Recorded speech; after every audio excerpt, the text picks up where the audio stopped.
Now, there are some significant changes to a subclass that I actually quite love, that are new and exciting, and that is for the Illusionist. Yes, the Illusionist, in addition to getting their Illusion Savant feature at level 3, then right away has in the subclass 2 new features. There's one of them is also at level 3 called Improved Illusions, and then at level 6 they get a brand new feature called Phantasmal Creatures. Yeah. Following the Unearthed Arcana series and getting feedback on the Illusionist and also in our own playtests of the Illusionist, we felt that this subclass needed more. And so one of our goals with these new features is to make it so that the Illusionist is actually the best subclass at casting illusions. And so the Improved Illusions feature that they now get at level 3 is all about that. First, they can now cast their illusion spells without providing verbal components. We did this because we wanted an illusionist, if they want to be able to create illusions silently. And in especially exploration and social situations in the game, this will be immensely helpful because now, the spell might have a somatic component, and so the illusionist might be twiddling their fingers, but doesn't have to say anything aloud. And so they might be able to cause an illusion to suddenly appear in a situation, and no one will know that it was that person over there who did it. We've also made it in this same feature that any of the illusionist's illusion spells that has a range of at least 10 feet now has that range increased by 60 feet. Oh, wow. And so that also now means that illusionists can create their illusions in a much larger range than other characters can. Be way more tactical about distractions and things like that. Exactly. If someone else, has to have the illusion just within, 10 feet, the illusionist can have their illusion 70 feet over there. And giving them much more flexibility in how they essentially mess with people in a particular situation. And harder to tell from that distance that is an illusion, right? Like, just as if I was a dungeon master, like if there was an illusion of someone, 60 feet away, like how good is your visual acuity at that point for you to identify that is fake? Yes. Yeah, significantly less. But Improved Illusions has even more. Okay. So what it did before is it gave you the minor illusion cantrip. Right. So that also is included in the feature. That cantrip does not count against the number of cantrips that you know as a wizard. It just like it did in 2014, this feature lets you create both a visual and an audible illusion simultaneously with minor illusion, and you can cast minor illusion as a bonus action. And then at level 6, you get Phantasmal Creatures. Yeah, this is really amazing. And here, we wanted to give illusionists an ability that had a bit more combat teeth and also really helped fulfill that fantasy of, I create an illusory bear and it roars and creates havoc, and in addition to creating a distraction, can actually fight in battle. And so what Phantasmal Creatures does is it gives the illusionist the Summon Beast and Summon Fey spells. The illusionist always now has these 2 spells prepared. And by the way, here's another great example of how we were able to lean on the expanded spell chapter of this book to enhance our classes and subclasses, because Summon Beast and Summon Fey weren't in the 2014 Player's Handbook. They're new spells in the 2024 Player's Handbook, and so the illusionist can now benefit from them.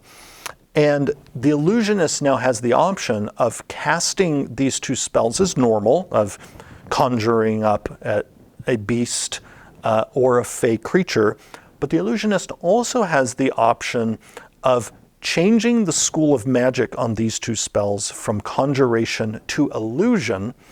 And if the illusionist does that, you can cast the illusory version without expending a spell slot.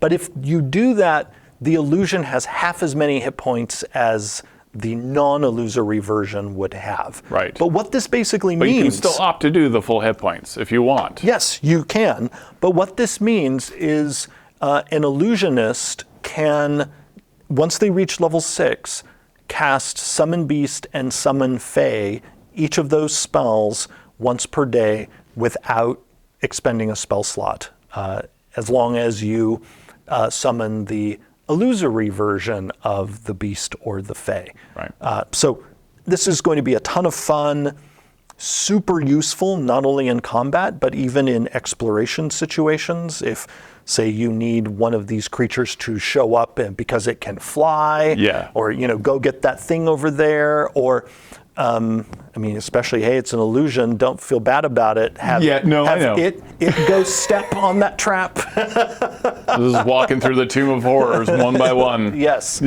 So this feature combined with improved illusions is really going to bring the Illusionist to life, I think, in a way we haven't seen in 5th edition. And you're using the stat blocks that are in those summoning spells, but you can make it look like anything you want, really, because you're an illusionist, right? Like, that's the flavor of it. Because, you can, with these spells, flavor how they look. Yeah.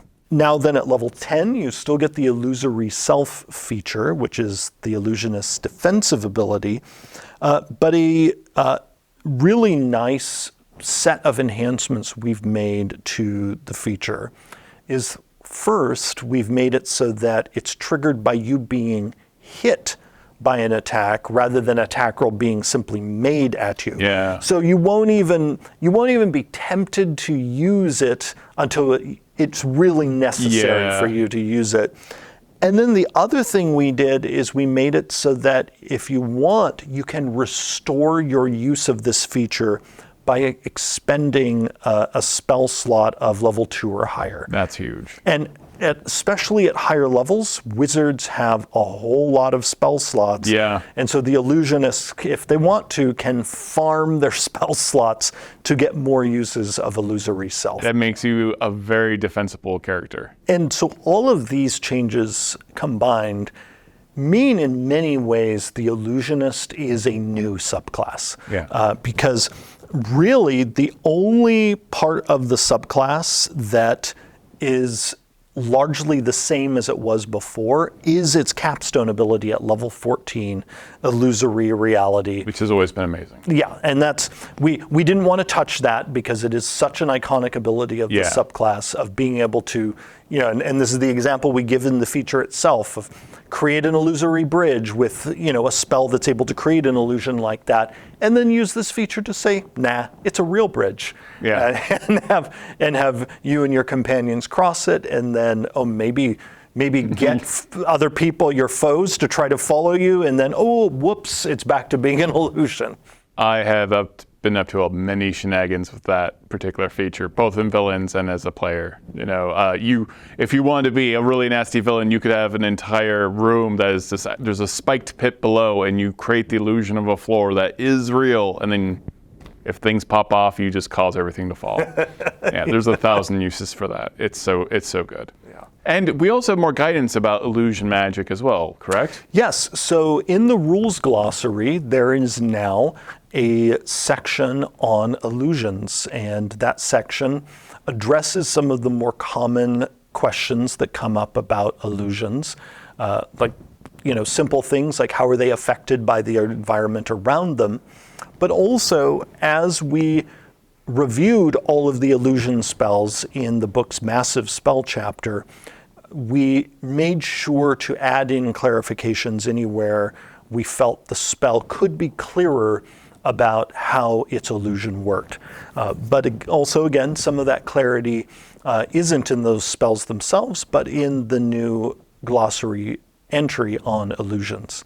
And that glossary, which I know we'll talk about in more depth in another video, really is going to be everyone's buddy at the game table. Yeah.